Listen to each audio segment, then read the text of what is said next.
जय हिंद। मैं हूं परवेज पवार और आप देख रहे हैं एलकेबी न्यूज। लोकसभा चुनाव के बाद शामली जनपद की राजनीति गरमाई हुई है, यानी जिला पंचायत अध्यक्ष को लेकर भारतीय जनता पार्टी दो खेमों में बटी नजर आ रही है। शामली जिला अधिकारी से मुलाकात हो या उत्तर प्रदेश के मुख्यमंत्री योगी आदित्यनाथ से मुलाकात हो, दोनों गुटों द्वारा अलग अलग मुलाकात मुख्यमंत्री से की गई और प्रकरण था जिला पंचायत अध्यक्ष का। शामली जनपद की जिला पंचायत अध्यक्ष मधु गुर्जर द्वारा बीते दिनों आरोप लगाया गया कि उनके जो अधिकार है, उन्हें जो गाड़ी मिलनी चाहिए, गनर मिलनी चाहिए, वो उन्हें नहीं मिल पा रहे हैं और इसका लाभ कोई और ले रहा है। यानी उनका सीधा इशारा मनीष चौहान की तरफ था, क्योंकि मनीष चौहान ने अपनी सीट छोड़कर उनको जिला पंचायत सदस्य का चुनाव लड़ाया और मजबूती से जिला पंचायत अध्यक्ष का चुनाव भी लड़ाया। लेकिन अब गुटबाजी खुलकर सामने आ रही है। वहीं राष्ट्रीय लोकदल, जो भारतीय जनता पार्टी की सहयोगी दल है, वो भी कहीं ना कहीं गुटबाजी को हवा देने का काम जोर शोर से कर रही है। तो एक महापंचायत भी मनीष चौहान के समर्थन में गुर्जर समाज द्वारा बुलाई गई है। 6 अगस्त को वह महापंचायत कैराना विधानसभा सीट के एक डुंडूखेड़ा गांव में होनी है।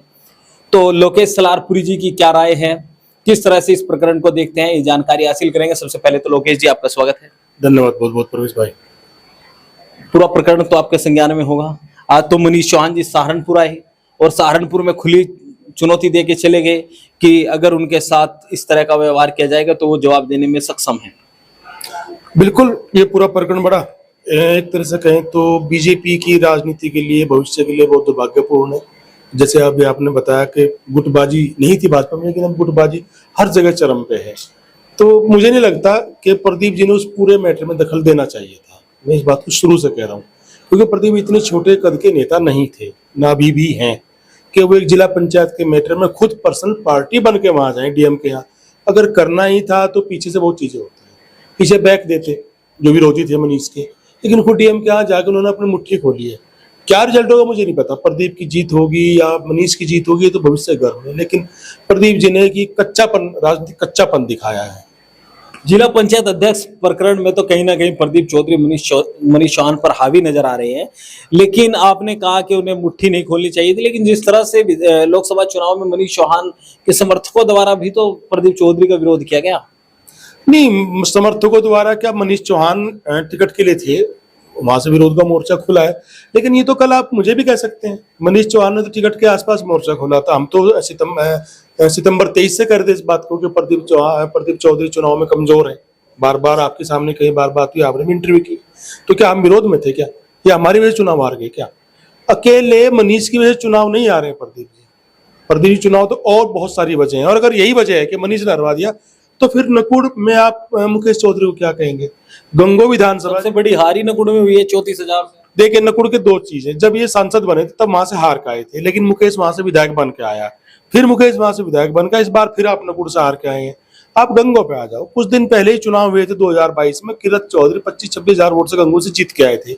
इस बार प्रदीप चौधरी इतने लगभग वोट से हार के गए हैं, तो आप मनीष से ज्यादा नुकसान तो यहाँ हुआ गंगो विधानसभा में। तो क्या इसके लिए किरत चौधरी जिम्मेदार है? किसी ने कहा भी था किरत चौधरी जिम्मेदार है? मेरे ख्याल में एक बयान प्रदीप जी का भी नहीं है, किसी का भी नहीं है, केवल मनीष को लेकर इतना हंगामा मेरे हिसाब से गलत है। मनीष अपने शामली विधानसभा सीट एकमात्र ऐसी विधानसभा सीट जहां से जीत दर्ज की, और ये तुर्रा ये है वास्तव में, आपने सही बात दे रहे, अकेली विधानसभा 5 में जहां ये जीत के आए हैं, उसके बावजूद भी आग मनीष पे हार का ठीकरा फोड़ रहे हैं। इसमें कोई शक नहीं है कि वो सब चीज हुई है, माहौल ही बना है, लेकिन माहौल बनाने में अकेले मनीष नहीं थे। ये तो पूरे प्रदेश में इतनी सारी सीट हारी है भाजपा, तो वहां मनीष चौहान थे क्या? ये अगर हारे हैं तो बहुत सारी और मुद्दे हैं। मैं फिर उस बात पर कायम हूं कि नहीं, हार के बाद में ये नहीं करना चाहिए था, बल्कि पॉजिटिव एटीट्यूड होना चाहिए था, जनता के बीच में जाना चाहिए था। भाई, हो सकता है मुझसे गलतियां रही हो, भविष्य में आपके साथ ही खड़ा रहूंगा। ये होता है पॉजिटिव पॉलिटिशियन का रवैया। वहां वो मुझे नजारा कहीं दिखाई नहीं दिया। ये दिखाई दिया जिला पंचायत में आपने इंटरफेयर कर दिया, अब उन्होंने ताल ठोक दी। अब देखिए, प्रदीप चौधरी और मनीष चौधरी के राजनीतिक कद में बेहद अंतर है। एक्चुअल में प्रदीप चौधरी 3 बार के विधायक, 3 बार के एमएलए हैं, एमपी रहे हैं। मनीष तो बेचारे एक बार जिला पंचायत के कुछ रहे हैं, जिला पंचायत अध्यक्ष रहे हैं। तो आज की तारीख में यानी सीधे अगर वो मनीष चौहान अगर प्रदीप चौधरी को सीधे चैलेंज कर रहा है, तो इसका मतलब उसका कद इतना बढ़ गया कि वो प्रदीप चौधरी बराबरी का लीडर बनने की तैयारी में है। और ये गलती किसकी है? पूर्व सांसद की। ये नहीं होना चाहिए था, ये पूरी भाजपा के लिए दुर्भाग्यपूर्ण है। और अगर इन्हें कल सांसदी का चुनाव दोबारा टिकट मिलता, लड़ना है प्रदीप चौधरी को संसद का चुनाव, तो ये काम होना ही नहीं चाहिए था। क्योंकि वहां 3 विधानसभाएं हैं, कहीं ना कहीं इम्पैक्ट तो आएगा ना, विरोध में इम्पैक्ट आएगा ना। वहां एक और भी हुआ है, अभी जो पंचायत है 6 तारीख में, वहां क्या हुआ कि वहां जो हिंदू गुज्जर कलशान खाप में ये मैसेज चला गया कि ठीक है भाई चलो चुनाव हार गए, लेकिन उसके बावजूद आपने हमारे राजनीति में इंटरफेयर करने की कोशिश क्यों की?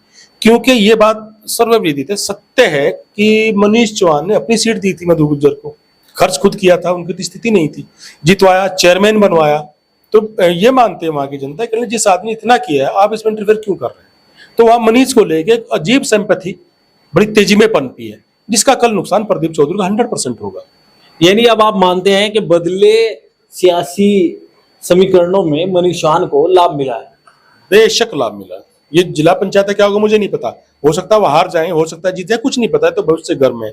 लेकिन यह है कि पॉलिटिकल लाभ उसने जो लेना था ले ले, सहारनपुर तक में आके अगर वो चैलेंज कर रहा है, आप मुझे बताइए, सोचने वाली बात है। तो रणनीति उसकी कुछ और है, रणनीति जिला पंचायत वहां की नहीं है, रणनीति यहाँ प्रदीप को डिफेम करने की है। वो गुज्जर भवन में आज पंचायत कर गया, तो वहां के कलशान थोड़ी आए होंगे, यही तो लोकल लोग होंगे। यानी वो भविष्य की तैयारी लेके चल रहा है। इन्होंने मोर्चा खोला, उसने उसको लपक लिया, गलती इधर से हुई है, उसका फायदा उठा रहा है मनीष चौहान। तो यानी भविष्य में इस पूरे प्रकरण का लाभ मनीष चौहान को मिलेगा, आपको लगता है? हाँ, मुझे लगता है उनको लाभ मिलेगा। जिला पंचायत में कौन जीते ये मुद्दा नहीं है, लेकिन राजनीतिक लाभ के मामले में प्लस में चला गया। पूर्व सांसद प्रदीप चौधरी जी के सियासी भविष्य को लेकर किस तरह से देखते हैं? तो फिलहाल तो चूंकि बीजेपी में है, अब वो लड़े हैं चुनाव, उसका सांसदी का अभी भी चुनाव है, अब लंबा वक्त है। अगर हम विधायक की लड़ने की कोशिश करते हैं तो वक्त बताएगा, टिकट होगा क्या होगा, पार्टी बदलेंगे, भाजपा में रहेंगे। फिलहाल तो मुझे कोई बहुत मजबूत स्थिति में भाजपा ही नहीं दिखती है।